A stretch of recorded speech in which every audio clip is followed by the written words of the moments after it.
Welcome to Kiffin's Keep, an intellectual resource for the pillar and buttress of the truth, which is the church.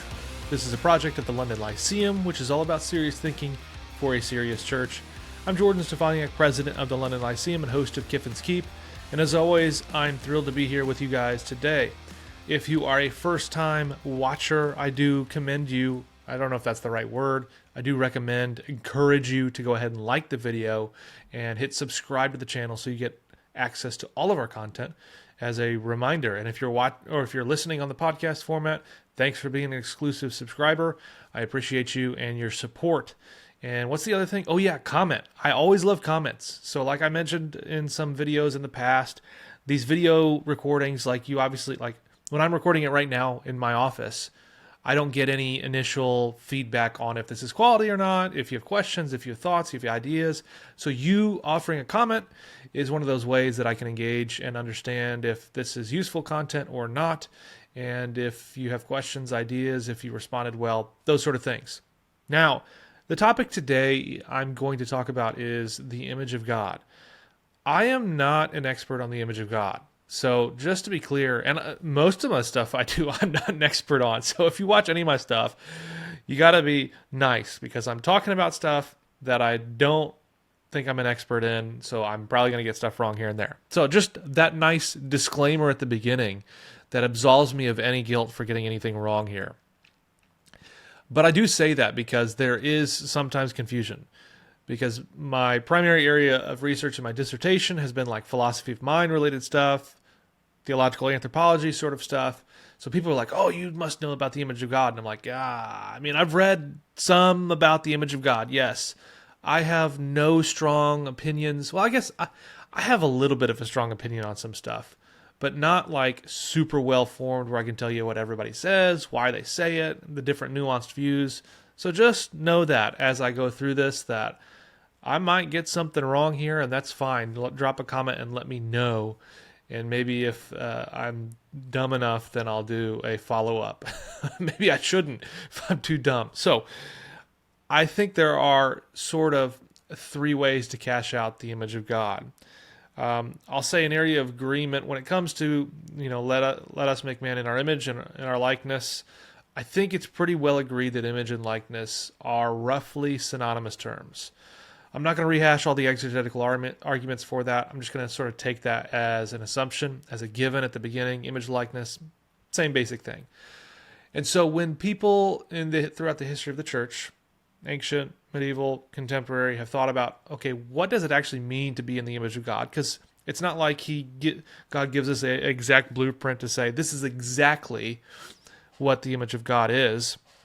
I guess I should read that text right there for you so I can get it exactly right. You'd think that I'd have stuff memorized, but here I am faltering. So image of God.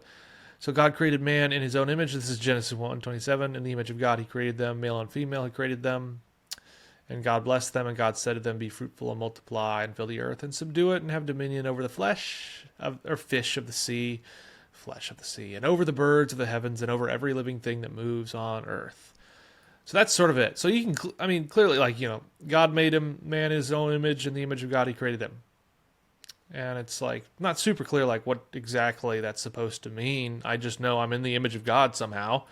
If God is an immaterial substance, then clearly it's not my body that is an image, but maybe it would be. So there are, I guess, three generally common ways to cash it out. One would be a structural sort of image. I think this is the most common. If you read history, this is probably what you're going to see, where the image of God is defined primarily as sort of like a function.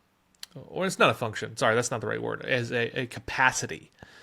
And it's typically the capacity for rationality. So the soul's rational thought or the soul's intellect or something like that ends up oftentimes getting identified with what the image of God is. And the reason for that, I think, is because that's what distinguishes men from all kinds of other species. This is what makes you different than a crocodile or an ant.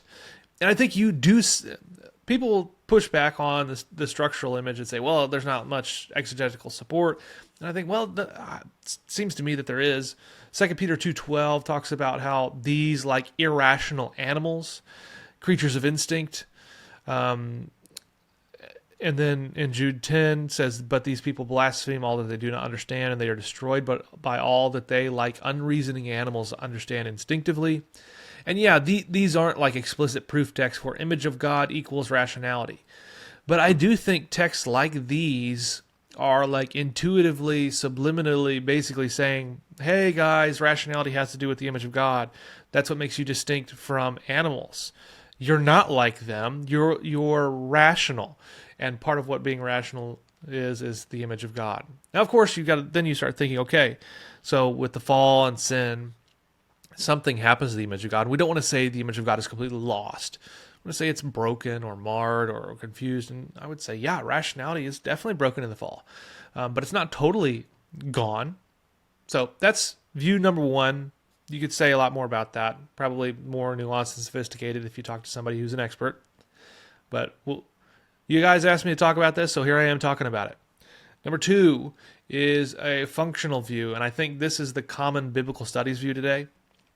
It's quite pervasive, and I think it's quite appealing. And so it looks to things like Genesis 1, where it talks about, so God created man in his own image. And then in verse 28, where it talks about that, it says like immediately, be fruitful, multiply, fill, subdue, have dominion. So they're going to say part of what it fundamentally means to be the image of God is a function, is to have dominion, to rule, to reign. And that's what it means. And I think if you read the biblical scholarship, it's actually quite appealing. I guess I have problems with it, because then that would seem to mean that you could potentially lack the image of God if you are not exercising this function. It seems to me also that this function is dependent upon a prior sort of ontological structure, rationality. So it seems to me, function, yes, I like to pull that into my concept of the image of God, but I don't think it can function on its own. Pun intended, I guess. And then you have this third view, which would be like a relational view. And I'm pretty sure it's people like Karl Barth who've kind of popularized this sort of view of image of God, where, male and female, he created them, is sort of like this relationship. And what it is to be imaging God is to have close relationships with others. I don't find this super compelling as a standalone theory. I think it might make sense as sort of like an overflow of the structural, is to be able to have the capacity to have relationships. But on its own, I just don't feel compelled to think that this is part of what the image of God is. Now, there's another text that I wanted to go to quickly, Ephesians 4, because I think this sheds some light a little bit on image of God. Where does it talk about it? Ephesians 4 in verse 17, where now this I say and testify in the Lord. And isn't it interesting that all these are coming in context of those who are darkened in their understanding and enlightened by the Spirit, that you must no longer walk as the Gentiles in the futility of their minds. They're darkened in their understanding, alienated from the life of God because of the ignorance that is in them due to their hardness of heart. They've become callous and have given themselves up to sensuality, greedy to practice every kind of impurity. But that's not the way you learn Christ, assuming that you have heard about him and were taught in him, as the truth is in Jesus, to put off the old self, which belongs to your former manner of life and is corrupt through deceitful desires, and to be renewed in the spirit of your minds, to put on the new self, created after the likeness of God in true righteousness and holiness. So there you see the interesting pairing of righteousness and holiness with the likeness of God, the spirit of your minds being renewed. So it seems to me that texts like that seem to speak to both a structure and a function as fundamental to what it means to image God, to bear likeness to him.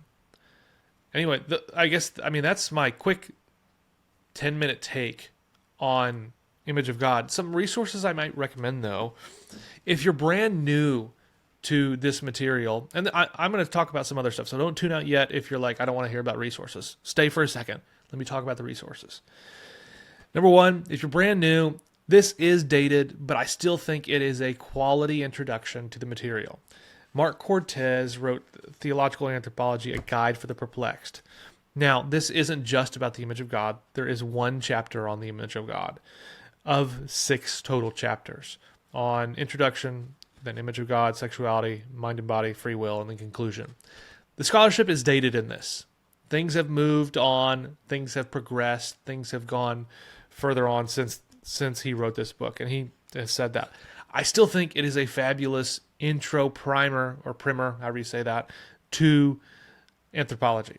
It's short, it's engaging, and Mark is a very engaging just person in general, so it makes sense that his writing is also lucid and all that goes on with that. So I recommend that book.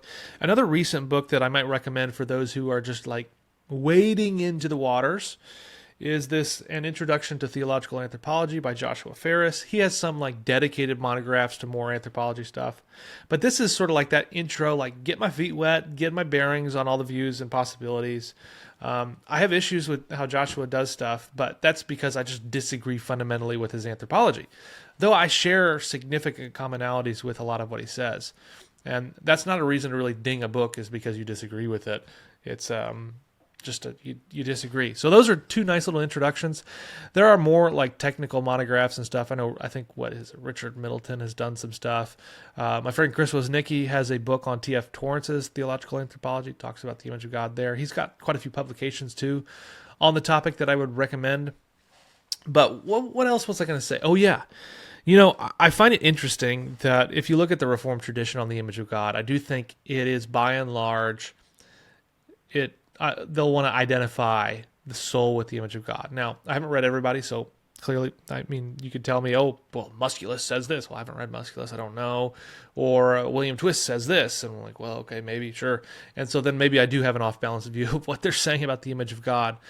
But it seems to me that by and large, they're going to want to at least put pride of place to the soul or to rationality and say structural, the image of God is here. I think of Calvin, he's going to say the image of God is primarily in the soul.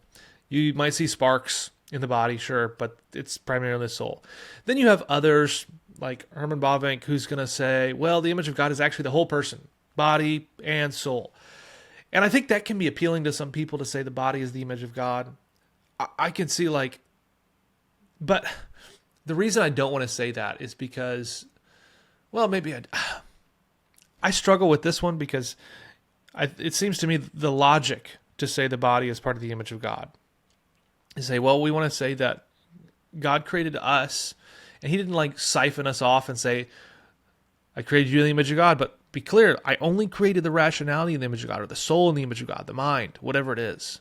I didn't create the rest of you in the image of God. I created the whole thing. I think that's a compelling argument, but then you start thinking, okay, so what is it exactly about my hand that images God that an animal doesn't have? What is it that some fish doesn't have or something? And then it seems to me that you begin to get into some fuzzy waters of what is it exactly specifically about the body that's imaging God that is distinct and unique from something that's non-human? Of course, then that brings up the question of angels. Are they in the image of God? I know a lot of people make compelling arguments to say angels are the image of God. I have no idea. That's super interesting to me. So what you're finding out in this episode is that there's a lot of interesting areas of this topic that I just don't know about and I haven't read enough about to offer sophisticated comments. The use, hopefully, of this episode is to give a framework.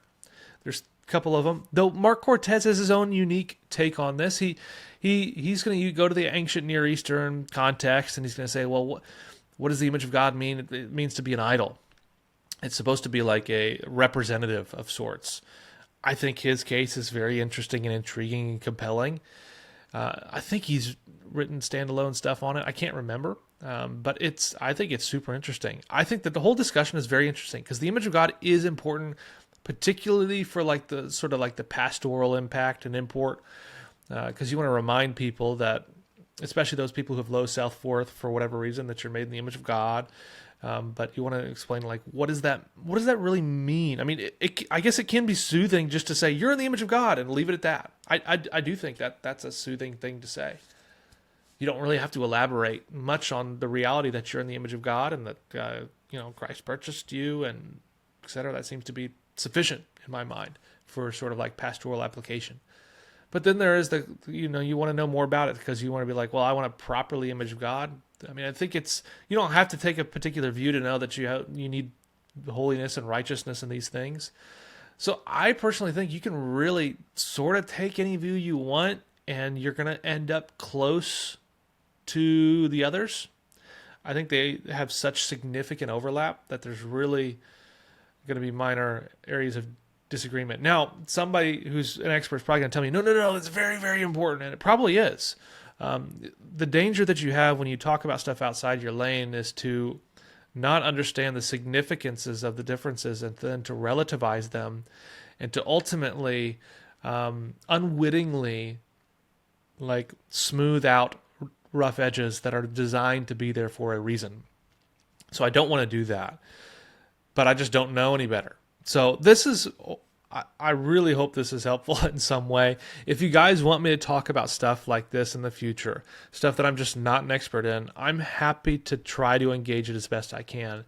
But it's going to turn out like this. I'm going to give you a general introduction as best as I can, talk about the pros and cons as best as I can on some things, and then offer some of the resources that I've engaged that I think are useful and helpful, and see where it goes. And maybe, you do further study. These videos are an interesting beast, learning how to do them. My goal is to do at least 40 this year.